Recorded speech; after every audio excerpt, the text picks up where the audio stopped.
My dear student, welcome to DS math. यहाँ पर जैसा लिखे हैं बट्टा डिस्काउंट, इसके कई नाम हैं, छूट, डिस्काउंट, बट्टा।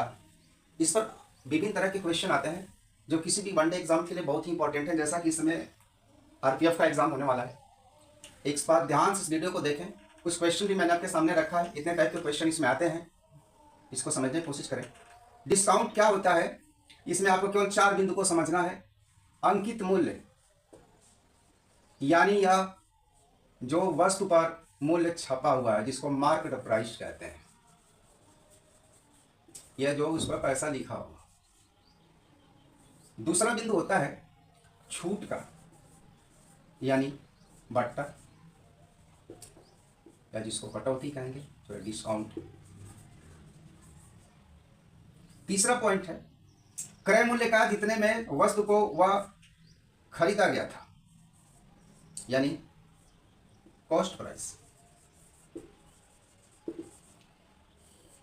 उसके बाद जितना में ग्राहक खरीदेगा उसको विक्रय मूल्य कहेंगे, क्योंकि वह दुकानदार को यदि देखा जाए तो वह खरीदा है फिर उसको बेच रहा है तो विक्रय मूल्य होगा यानी कि सेलिंग प्राइस। इनका क्या मतलब है इन क्वेश्चन में भी समझ में आएगा। उसके पहले देखें, इतने में दुकानदार खरीद कर लाया है, इसके बाद उसे कुछ लाभ मिलना चाहिए। इससे अंकित मूल्य का एक संबंध बनाएगा कि हम इसमें कुछ पैसे बढ़ाकर मार्क कर देंगे जो वस्तु पे लिखा रहेगा। उसके बाद बिजनेस डीलिंग करना चाहेगा कि इस अंकित मूल्य में छूट देना चाहेगा, जिससे आप विक्रय मूल्य आप जो खरीदेंगे तो आप खुशी खुशी पैसा दे देंगे और इस सिस्टम में उससे फायदा भी हो जाएगा और आप भी खुश हो जाएंगे। इससे उसका टर्नओवर जाएगा। और इस पर यह क्वेश्चन देखें, जैसे कितने तरह के क्वेश्चन आते हैं, जिसमें मैंने आपको क्रमबद्ध क्वेश्चन दिया है। जो पूरी वीडियो देखेगा उसके समझ में डिस्काउंट आ जाएगा।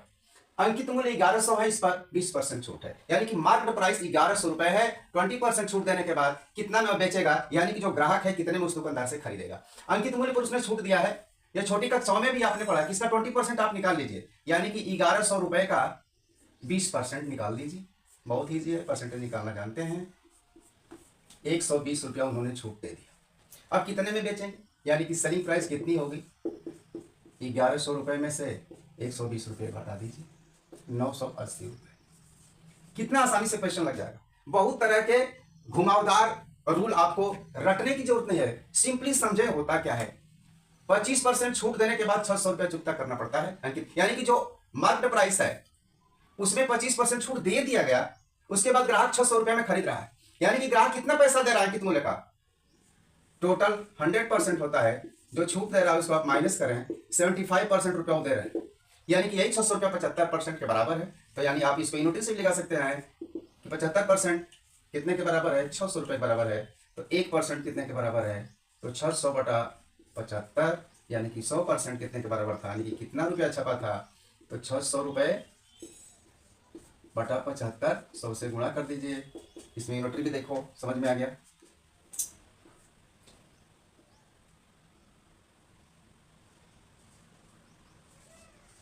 ₹800 यानी 800 रुपये में सिंपली 25% छूट दे दिए तो 600 में दिया। अगला क्वेश्चन आता है कि क्रय मूल्य से यानी कि दुकानदार कितने का खरीदा था उसे 50% बढ़ाकर अंकित कर दिया है, मार्क प्राइस बढ़ा दिया गया है, उस पर 30% छूट दे रहा है। तो विक्रय मूल्य बताइए और उस दुकानदार को कितना लाभ हुआ बताइए। तीसरा क्वेश्चन है, यानी कि अगर हम मान ले रहे हैं कि 100 रुपये में खरीदा था, मान लें 100 रुपये में सीपी था, तो इसमें उसने 50% बढ़ा दिया यानी कि जो मार्केट प्राइस हमारा आएगा वह कितना था, 185।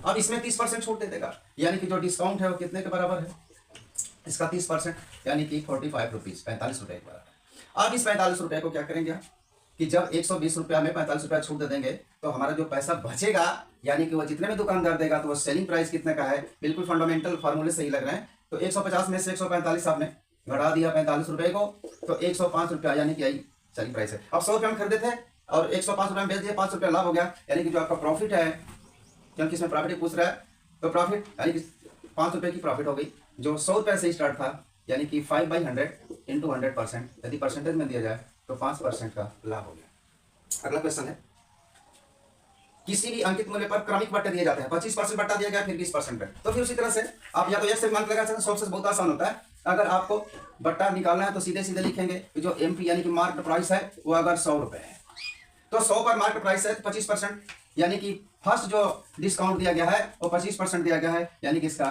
25 रुपया डिस्काउंट हो गया, बच गया 75। तो रिमेन्स जो है 75 रुपये। अब इस 75 रुपये में से आपको 20% फिर देना है, इसका 20% यानी कि जो दूसरा डिस्काउंट है वो कितने के बराबर आ जाएगा, तो 15 रुपये के बराबर आ जाएगा। यानी कि फिर रिमेन्स कितना हुआ, 60 रुपये हुए। 100 माने थे आप, 60 रुपये हैं, यानी कि जो पूरा बट्टा है, वास्तविक जो बट्टा होगा, वास्तविक बट्टा कितना हो गया, वास्तविक बट्टे के लिए आपको जो 100 था उसमें अब 60 रुपए का बेच रहे हैं, यानी कि 40 रुपए का बट्टा आपने दे दिया। जो परसेंटेज जो बट्टा निकलेगा वह 40% के बराबर है। और ऐसे देखने में दोनों लोग रहा है कि 45 है, लेकिन 45 नहीं, वास्तविक बट्टा 40% है। इस तरह के अलग अलग क्वेश्चन आते हैं।